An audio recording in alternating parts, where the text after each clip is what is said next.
The observation deck of the Xenobiological Research Station orbiting Kepler 442b hummed with frustrated energy.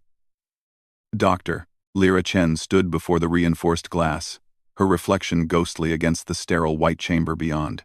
Inside, 3 Valkyrian cubs huddled in the corner, their iridescent fur dulled to ash gray, their 6 limbs tucked protectively beneath skeletal frames. 48 hours. That's how long the cubs had refused every morsel of food the galaxy's finest xenobiologists had offered them. "We've tried everything," Commander Thexall clicked through his translator, his mantis-like appendages gesturing at the data screens. Synthesized Valkyrian nutrients, live prey analogs, even samples from their homeworld's biosphere. "They won't touch any of it." Lyra pressed her palm against the glass. The smallest cub, Jax, she'd named him in her notes, lifted his head slightly. 4 amber eyes met her gaze, and in them she saw something that transcended species. Despair. The Valkyrians were dying. Not just these 3 cubs, but their entire species. When their star had gone supernova 6 months ago, only a handful of evacuation ships had escaped. These cubs were orphans, the last of their kind pulled from the wreckage of a colony vessel. The galactic community had rallied, as it always did. But expertise and technology could only go so far when confronting the ineffable. "What are we missing?" Lyra whispered, more to herself than to the assembled scientists, Andromedans, Centaurians, even a crystalline Lithian whose thoughts manifested as chiming harmonics. "Perhaps," the Lithian chimed, "it is not a matter of chemistry, but of culture. Many species have rituals around consumption." Lyra's eyes widened. She spun toward her workstation, fingers flying across the holographic interface, pulling up every fragment of data salvaged from Valkyrian databases. Most of their cultural records had been lost, but there were pieces, dietary customs, social structures. And then, buried in a corrupted file about child-rearing practices, she found it. Feeding bonds, pre-digestive sharing, maternal enzyme transfer. "Oh my God," Lyra breathed. "They're not refusing food, they're refusing to eat alone." The station's chief administrator, a Krallian whose species had evolved past the need for sustenance entirely, tilted his head in confusion. "Explain, human. On Earth, some species, birds, mammals' parents partially digest food for their young. It's not just nutrition, it's bonding, it's comfort, it's how they learn what's safe to eat." Lyra's heart hammered against her ribs. These cubs lost their parents, everything they knew. They're traumatized, and we've been treating this like a simple dietary problem. "So what do you propose?" Commander Thexall asked. "We have no adult Valkyrians. Their biology is incompatible with every species on this station." Lyra was already moving toward the decontamination chamber. "Not every species." 10 minutes later, she stood inside the cub's enclosure, her bare feet cold against the temperature-regulated floor. The protocols she'd just shattered would probably cost her career. But careers meant nothing to the dead. She knelt slowly, pulling out a small container she'd requisitioned from the medical bay. Inside was a paste made from Valkyrian nutrient base.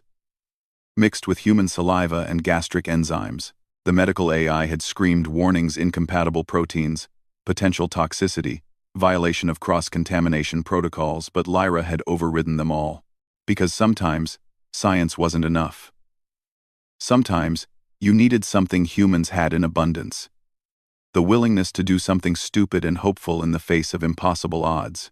"Hey, Jax," she said softly, her voice the only sound in the chamber aside from her own breathing. The smallest cub's ears, delicate, translucent things like flower petals, twitched. Slowly, so slowly, he uncurled from his siblings and took one tentative step toward her. Lyra scooped a small amount of the paste onto her finger and held it out, mimicking the feeding gesture she'd seen in the fragmented videos. Her hand trembled. This could kill them. This could kill her. The mixture of their biologies was unprecedented, dangerous, and completely unauthorized. Jax approached, his movements weak but deliberate. He sniffed her finger, and for a moment that stretched into eternity, nothing happened. Then his small, Rough tongue, nothing like a mammalian tongue, more like textured silk, touched her finger. Outside the chamber, alarms began to sound. The medical AI was detecting the biological exchange. Security would be here in minutes. But Lyra didn't move, as Jax licked the paste from her finger, his eyes brightening from dull amber to vibrant gold. A sound emerged from him, a chittering purr that resonated in her chest. The other two cubs raised their heads. Lyra prepared another portion. And this time, all three approached. She fed them one by one, speaking softly in a language they couldn't understand, but responding to a tone that was universal. Care. That's it, she murmured. You're safe now. I've got you. The door hissed open. Commander Thexal stood there, security officers behind him, but he raised a claw to halt them. Through the glass, every scientist on the station watched in silence as a human woman performed an act so simple and so profound that it would be studied for generations. She was feeding orphans, not with technology or protocol, but with the thing that had allowed her species to survive their own violent history. The ability to extend family beyond blood, beyond species, beyond reason. 3 days later, the cubs were eating on their own, their fur regaining its iridescent sheen. Lyra sat with Jax in her lap during her mandatory quarantine, both of them healthy despite every prediction to the contrary. The medical reports would show that human enzymes had acted as a catalyst, helping the cubs process nutrients in the absence of Valkyrian adults. But the real miracle wasn't biological. It was that, in a galaxy of 1 trillion souls, with technology that could fold space and ignite stars, it took a human, a species barely a century into spaceflight, to remember that sometimes, survival isn't about having the right answer. It's about being willing to try when logic says you should give up. It's about holding the broken and saying, you are not alone. And that, more than any technological marvel, is why the galaxy would come to respect humanity. Not for their weapons or their ships or their stubborn refusal to accept physics, but for their stubborn refusal to let anyone face the darkness alone, even if it meant breaking every rule, even if it meant putting their own hand into the mouth of the unknown, even if all they had to offer was themselves.